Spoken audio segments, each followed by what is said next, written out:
There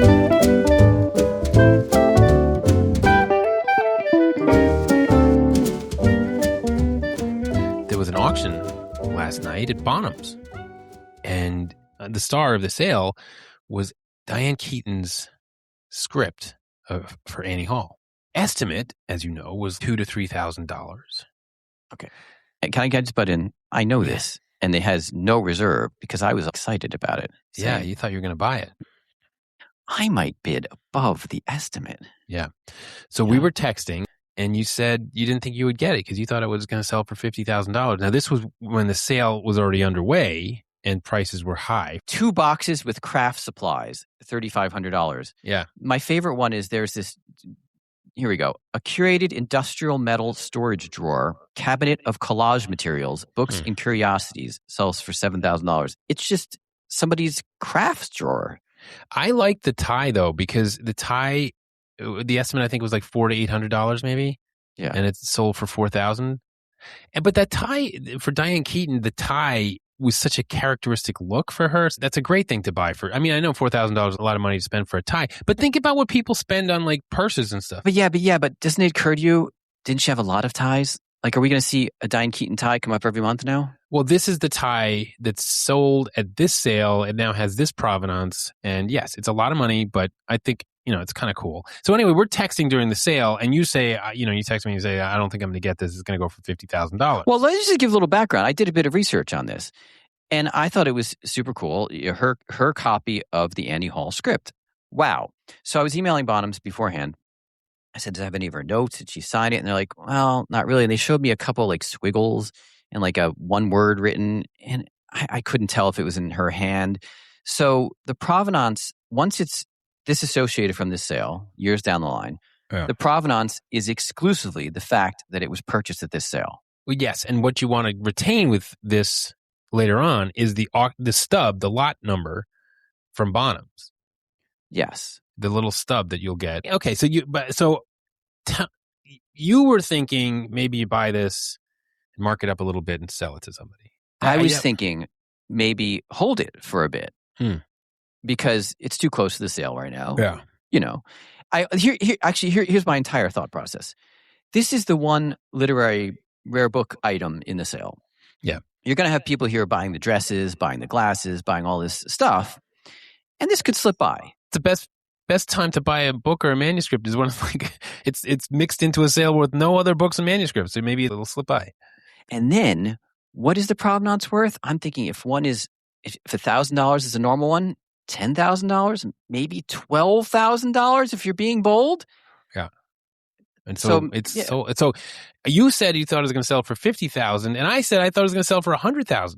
Yeah, I said that only after seeing the sale and feeling defeatist. Exactly, based on what was going on in the sale. Because you're seeing exaggerating crazy prices. This is just totally speculation driven by what's happening during the sale.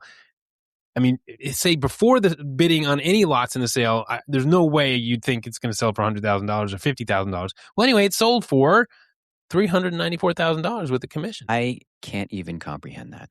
You don't see this kind of, $394,000 for a screenplay with no, annotations, no signature. Even with any of those things, that's inconceivable.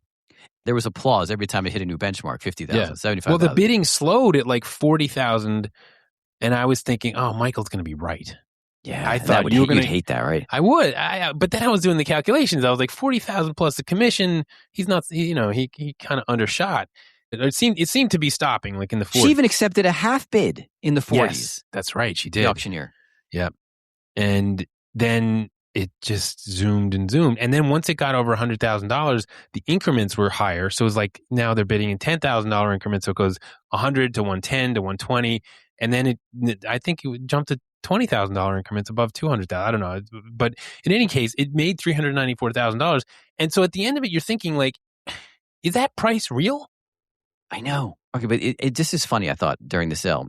She's like, it's 120,000 and, going once, going twice. And she would say, well, you've come this far. Yeah. Like, what's another $10,000? She was magnificent. It's so funny. And they're like, well, I've come to 120. Why not 130? And then she kept using that. Yeah. And she went from, I think she started using that in the early hundreds. Yeah. And next thing you know, it's $394,000. Yeah. I've always wondered about the auctioneers, all those little ticks and the stalling. It's a real art. The one that Don't give up now. Yeah, and they're like about to hammer down, and they say going, and then like they're dragging out another 3 or 4 minutes. Sometimes you get another bid, which actually I think is quite relevant to consider here, because as we're talking about this, your conception of the value, mine, of the expected result was driven by what was happening in this sale. Right. Yeah. So like as the sale progresses and you're seeing high prices for stuff that with low estimates, and you're kind of thinking like, oh, really? A doorknob for $14,000? That doesn't quite make sense. Well, that's totally normal. Yeah. There was no doorknob in the sale, but a drawer of craft stuff. Come on. Right. Yeah. It's like, okay, so now you're realizing in the context of this sale, this is an incredibly hot micro market. Right. And so, but this is something we've talked about for years and years, which is there are micro markets where if you move the book or the manuscript, and it has to be one of a kind stuff, right? Yeah, I think so. Right. But there's a famous description in one of the major books about book collecting. It's Maybe a Gentle Madness by Nicholas Basbanes. The story is, and I know you know it, is that at a book fair, a manuscript or letter, something from Oscar Wilde, turns up in a booth for $2,000, and then trades from dealer to dealer, and next it turns up at $8,000, and next thing you know, it's $16,000. By the time the fair opens, this $2,000 Oscar Wilde manuscript is now listed hours later for $32,000. It's kind of like an auction at the fair. It is, right? Dealers. Yes, and so you have to ask yourself, book prices, manuscript prices, are they real, and when? Is like at what moment? It's a very complicated equation because there's a time element, there's an environment element. Exactly. Actually, that's an exquisite story, because the time element is somebody wants to have it at the opening, so there's pressure. Mm-hmm. The environment is many willing buyers all looking at it at the same time. Yeah. And there's also the knowledge on the part of the dealer who's going to offer it at $32,000. Let's just assume that a dealer is not in outer space. I'll assume that. Okay, so now that dealer knows there is a micro market here for wild material where there's a couple of serious collectors, maybe half a dozen, and that would be that would be a lot. There, a couple of. Wait, isn't that funny? That would be a lot. I agree with you. That but would that's be a actually lot. In any other market. That's an extraordinary statement. Right, you could have a half a dozen buyers, passionate collectors focused on one figure or one thing in collecting. They could completely distort the market and the prices, and people would be like stupefied. We saw this with the Einstein God letter, right? It turned up, Einstein writes a letter to Eric Gutkind talking about his ideas on religious belief. It first appeared in 2008 at like Bloomsbury for, the estimate was like 8,000 pounds, and it sold for 200,000 pounds. And then it turns up, it was in 2016. Same thing sells for $2.8 million. There's a cluster of incredibly intense Einstein collectors who, in that window, there's just a lot of, competition and passion amongst them. And there's this huge distortion, or what looks like a distortion. Michael? I think that in the Diane Keaton situation, there were just two people here. There were two numbers going back and forth. No, because at one point in the 40s or 50s, a bid came from a new place. So there was at least... Okay, up to that point, yeah. Yeah. That's impressive. But ultimately, once it got to the 80, 90, 100, it seemed to be toggling back between two people. Right. Which makes you think there were just two people where money didn't really mean anything who said, I have to have this. So once you have that situation... And the other thing? Sometimes you're bidding and you have already in your mind, especially, and this can happen with a low estimate, you're like, I'm getting that. Yeah. And then it already in some sense belongs to you. And now there's this annoying person who's trying to outbid you. Right? How dare they? Yeah. So now prices, are they real? Is the other dimension to that is like, even for yourself, your perception of value can change in a very short window of time. I have a question for you. Yeah. Say the buyer, he, she, they, whatever, could be a corporation. I don't know. Could be anybody. Yeah. Could be anything. Gets tired of it 5 years from now. And then they re-auction it in a normal sale, not the Diane Keaton sale. It's going to be a disaster. Forget it. It could go for $10,000. Oh, yeah. It's over. Isn't that interesting? So it is. What is the real price, as you're saying? You hear about people having $1 million weddings. What's the value of $1 million wedding the day after? The day after, yeah. No, but if it's a good marriage, maybe. But if people have $1 million divorces, that's for sure. That's for sure. Let's just caveat this with, you have to be very rich. Yes, true. 2 additional caveats. Number 1, this only applies to one-of-a-kind stuff. Yeah. Or the assumption you're never going to see. It's highly unlikely you will see. Oh, that's bad. Say someone describes it's highly unlikely you see this again. You pay a fortune for it, and then another one comes up a few months later because someone saw the auction record and said, "Oh, that's right, that happens." And then your competitor gets it for 20% of the price. Oh, that would sting. That absolutely happens. But let's just assume this is one-of-a-kind stuff, and if you really want to avoid the situation you just described, where a high price will flush out other examples of the same thing, stick to manuscripts or like that kind of material that cannot be duplicated, right? But the other caveat is that, I mean, compared to the art market, the numbers we're talking about are actually low. I know, but we're trying to compare our market to our market. Okay, just in the context of the art market, $400,000 is really kind of like, some. But you live in a rarefied air. No, I read the newspaper. You see like $100 million for Jackson Pollock. I'm like, oh, that's cool. Anyway, it's $100 million. Yeah, somebody else's. But the question about prices, it's really fascinating. Oh, you know what? In the art market that I don't understand, and this has always bothered me. I don't know, bothered me, perplexed me is probably better. The prices of artists' letters, I think, are so cheap. There are people who spend, 50, 75 million, like incomprehensible numbers. And then you see a letter from that artist come up that talks about what they were thinking, their philosophy, maybe even a drawing in the letter. And the letter may go for $8,000, $10,000, $3,500. There have been so many Monet letters on the market recently. I don't know what's going on. Maybe that's the difference. The painting's one of one. Right? Is Monet telling everybody the same ideas? Right. The thing that then you're thinking about is that Monet, as a writer, sometimes the artist or the writer can't give the best account of where something came from. I mean, these things are mysterious. Okay, but if you're writing a biography on that writer, that painter, that artist, these letters you're going to use as information. Like you're going to take them at their face value and believe them. Yes, but now you're talking about utility, not like beauty or power. What's wrong with utility? There's nothing wrong with utility. What I'm saying is if a letter is just, not just, I shouldn't say just, but if a letter is an artist or some other figure giving an account of how they came to achieve something, that's important, that's valuable, but it's not going to have the same kind of magic that I think you're totally wrong. You think? I think if it helps you understand the painting or their philosophy, I think that's fantastic. I'm not saying it's not fantastic. What I'm saying is the only thing comparable to a great, I don't want to say this, you're talking about a painting by Monet, right? Yeah. And you can stand in front of it and just be mesmerized, be in awe, disoriented, dazzled, disoriented, whatever. And then you read a letter that it sort of sheds light on that. Those are 2 different experiences, because when you're reading it and you're cognitively sort of coming to understand how Monet created this effect or what his intentions were, like that's powerful, that's wonderful, but it's not at the same level. It's not the same level, but the price difference is magnitudes different. Yeah. Okay. Here's what I'm comparing really quick. I'm comparing the artist's letter to a literary figure's letter. Yeah. And in both situations, they're referring to their creative work.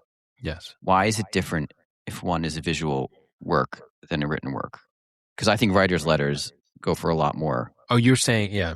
See, that's what I'm comparing to. But here's, to flip it on its head, there have been writers whose artwork has come up for sale. Yeah, Sylvia Plath. There are a lot of E. Cummings paintings. There's some Sylvia Plath paintings bouncing around. Bob Dylan. I'm sure there are a lot more. There's an article in the New York Times a week or so ago about Matt Dillon, the actor who has for decades been, painting and drawing and they had images of his work. It looked good, and it was he's very serious about it, and it's nothing to be taken lightly. Matt Dillon. I may take it lightly just Why? So I don't have to think about it anymore. So the Sylvia Plath, the E. Cummings, in those, this is interesting, at least to me. So in those, that doesn't illuminate their writing, right? So that's kind of a dead end. Yeah. So if I'm looking at a Sylvia Plath painting, I could judge it as that's a decent painting, or that's not a decent painting, and it ends there. Yeah. That's not the same as them or an artist writing about their painting. That's true. Is it? Say it again. I was trying to convince myself, but I think I may have convinced myself. If a writer happens to create artwork on the side, yeah, you judge the artwork on the artwork. But you may exactly true. No, There was a painting kicking around at a book fair a couple years ago. Yeats painted Cool Park, and I wanted that painting, and I stared at the painting, and then it was sold. Yeah, and I didn't get the painting, and I'm still angry at myself. Yeah, because if you're already in love with the writer for some reason, or you're already awed by the writer for some reason, then a painting could have a great power. And the painting is illuminating something he writes about. See, that's the difference in that one for me. Yeah. Now, while we're talking about letters, I'm reading this book right now called 1 Minute to Midnight about the Cuban Missile Crisis. And it's a really good book. There's a chapter in which the author, Michael Dobbs, is describing the conditions on the Soviet submarines that are stationed off of Cuba. The connection here is about letters. So there's a lengthy letter that one of the sailors writes to his wife that Dobbs accessed in writing his book. And the letter... This is not a famous sailor. No, this is some figure in the Soviet army who we don't know. Not like a general or anything. No. And so it's just a long letter to his wife that survived and that Dobbs read researching his book. And it made me think that's the kind of thing that you see in our market turn up. A letter that has an incredibly powerful, immediate account of... Well, what does the letter say? Well, it says that the conditions inside the submarine were unbearably hot. Every place in the sub was 100 degrees or higher, that they only had each sailor had a half a liter of water each day. They couldn't believe that they were going to survive. And he writes to his wife and he says, I greet you every morning, and his daughter, and he's keeping himself sane, thinking about them and imagining the cool autumn evening with his wife and daughter. And it's so powerful. And it's just this letter a man wrote to his wife, 60 years ago. And this historian has accessed it. But I wonder how this historian found that. Well, yeah, that's kind of my point. I'm reading this and I'm thinking, that's the kind of thing that does surface in the market of books and manuscripts. See, but the historian's not like that. No, that could, I know. Yeah. That's our job. But think about this. That would pop up out of context. You're reading in this book. Yeah. He cites the letter. Wow, that's amazing. Right. That could be in a list from someone's estate. It might not even make it to auction because it's just a family letter.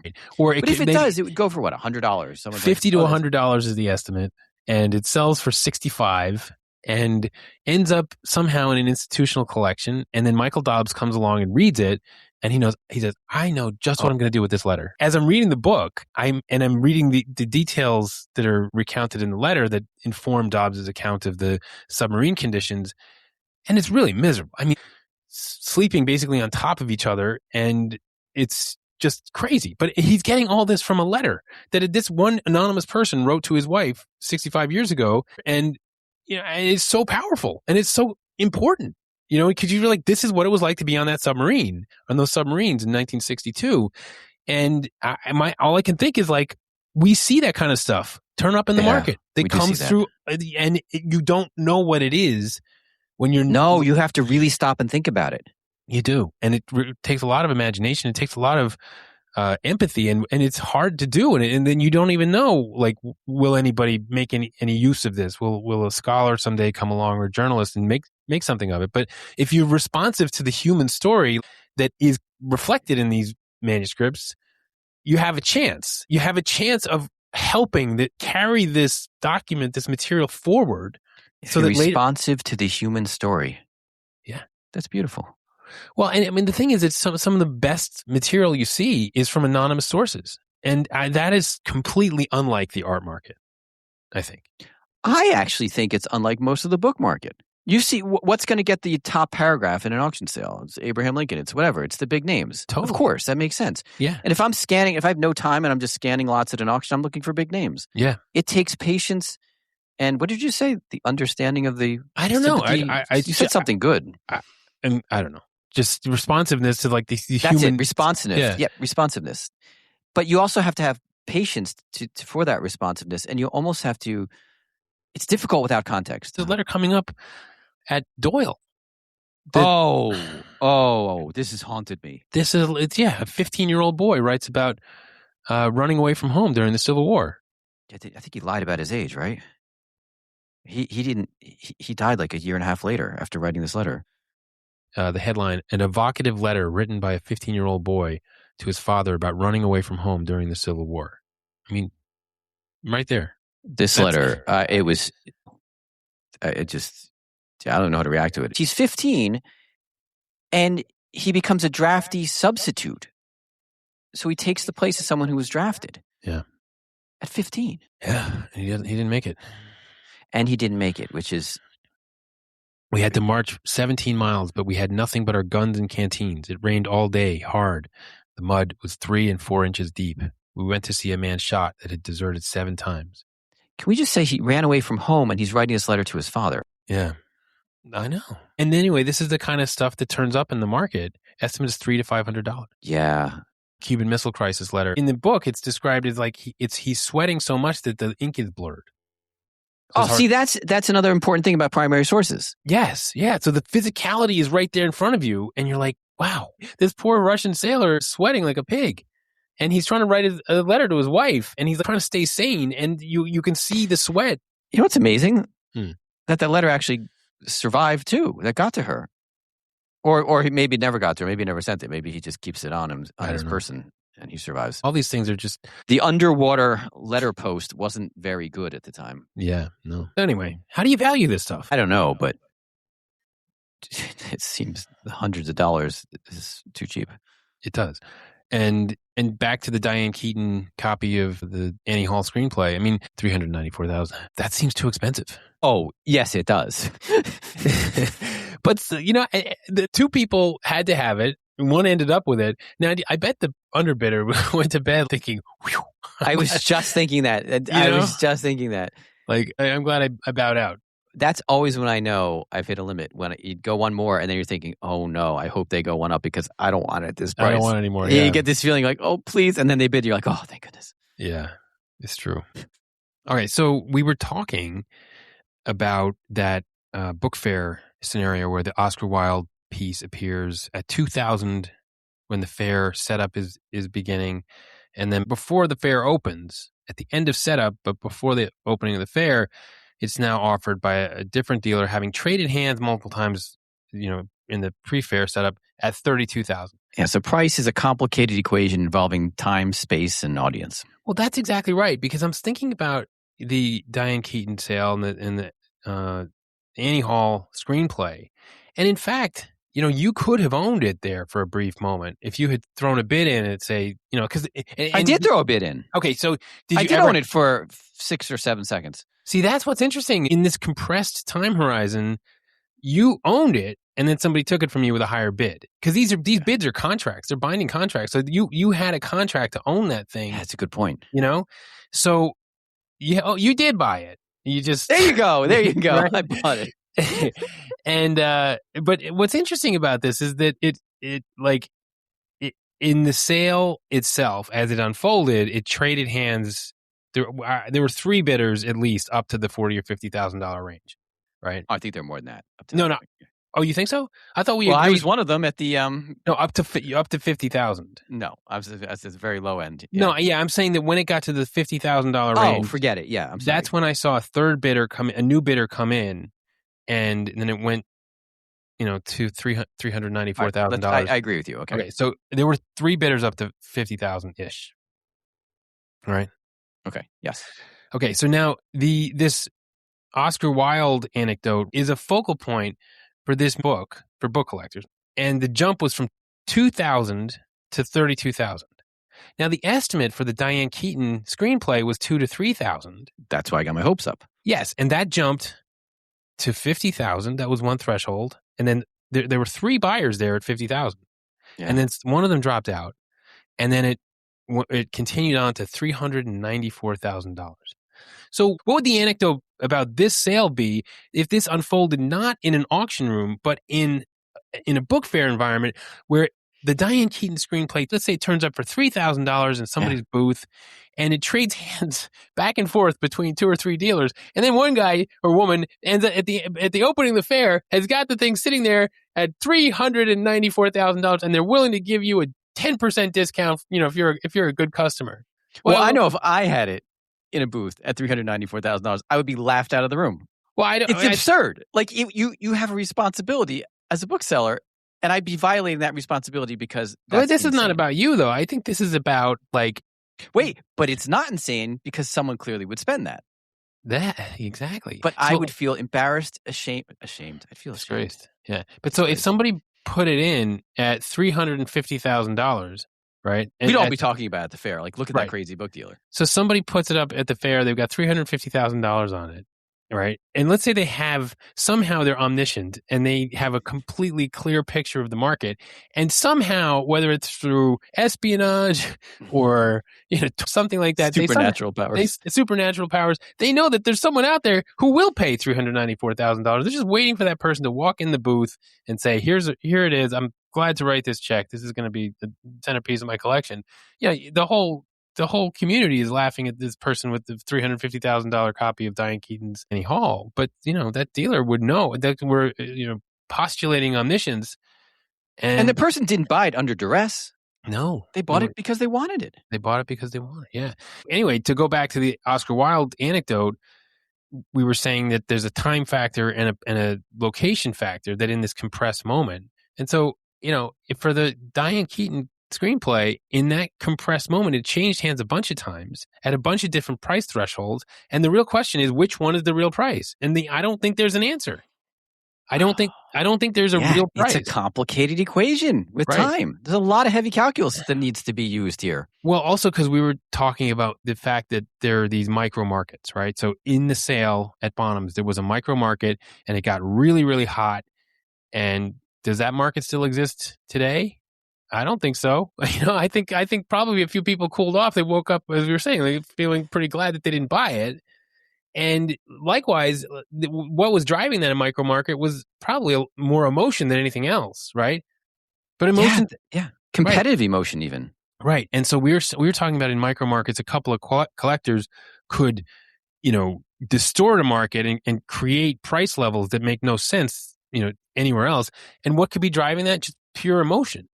So emotions come and go, right? Wow. Emotions come and go. You're not a romantic, are you? You don't even have to go there. But you know what I'm saying? With a price, it reflects an emotional state of one or two people for a short period of time. How is that a price? Yeah, I want hard formulas that make sense. We're in the wrong business is what we're in. I know. That's why people sell signed limited editions, because there is no question about it. That market is knowable. But then the question is what? I want to do a calculation, circle the answer, boom. No ambiguity. Yeah. I want to live in certainties. Well, that's no fun either. No, I don't think so. I just think, you got to proceed with caution, but passion at the same time. And if you're not tuned into sobriety. And what? Sobriety. What about propriety? Piety, even. Piety. Yeah, a certain kind of piety. But you know what I mean? If you get too sober, you're going to miss out on exciting stuff, and you get too carried away and you're going to be broke.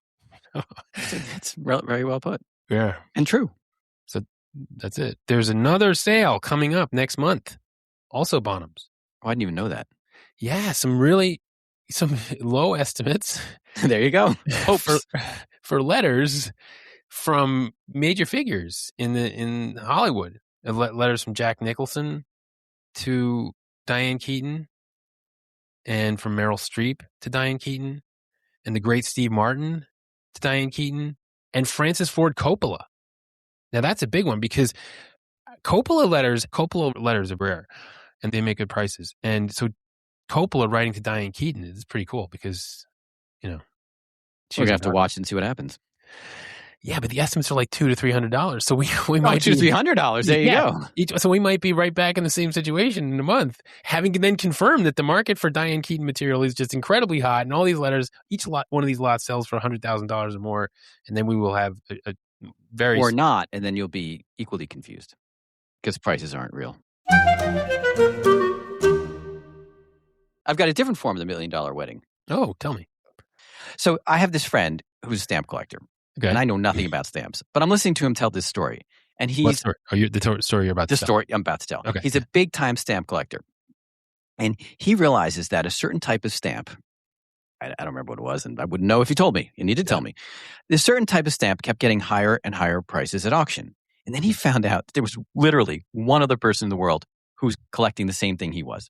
Wait, so he's bidding on one type of stamp. Yeah, and everything keeps going above the high estimate. He's like, this is crazy. Shouldn't be worth this. Right. I'm paying 2x. I'm paying 3x. He finally gets in touch with the other person, and they're like, yeah, I'm bidding on the same things you are, and I'm not going to stop. Oh, God. So they spend the next whatever part of their stamp collecting careers driving this type of stamp way beyond what it should be. And they both know it. So that's a marriage. So that's a marriage. They're united in this passion. Oh, that's well put. Right? They're united in this passion. They don't love each other, but they love the same thing. It's like a throuple. There's a secret respect. I think it's a throuple. You heard about the stamps are the throuple part? Yeah, the stamp is the... Anyway. No, but the point I want to make with this story of this collecting marriage throuple is that they both know when they go to sell this type of stamp, the market's going to plummet without the other person as the bidder. Yeah. But they're like, I have to have it. Yeah. Because it's part of this non-symbiotic. Is it symbiotic? Well, I think it is symbiotic. They need each other. Symbiotic. It may be... This is a codependency situation. It's a codependency situation. That's exactly what it is. But for ill. Is it? Financial Why? ill. Who cares? I mean... They secretly enjoy the competition. I don't want to say who cares, but I'm saying there are lots of things people spend money. Like we were talking about $1 Million Wedding, right? And so if there's a real passion and there's real historical importance behind these that's driving their interest, it's not just some kind of random thing that they idiosyncratically landed on, then I don't know. I don't see it that this is... Well, I in terms of the word value, it's confusing because two people are creating a value which the rest of the world doesn't see. Let me offer you a hypothetical. Yeah. What if these two are early to the game and they understand something about the history of these stamps or whatever, the context that other people in the stamp world have yet to appreciate and understand? And that's entirely possible. And why not a third person who wants to collect it, or a fourth? You're right. Yeah. See, and then they're going to look at the auction records they paid and be like, well, I got to pay more. So now it's a new benchmark. Oh, this is so confusing. And so, and the other, I mean, you even see this obviously in books and manuscripts, where you see like a particular printing, and you and I have had this experience where you see a printing, you're like, that should be way more valuable. And then you go and buy it and you mark it up. And then somebody buys it, and then you buy it again, and you mark it up, and then you're like, this is so easy to sell because it's so underpriced, because it's so underappreciated. And next thing you know, everybody's appreciating it. Because everybody steals your description. Yeah, and now they've seen it, and they're like, wow, that is a really important thing. So like one or two people can move the market's attention in a new direction, and maybe that's what these two collectors are doing. That's interesting and possible. Yeah. But I don't know. Yeah. There's no reality here.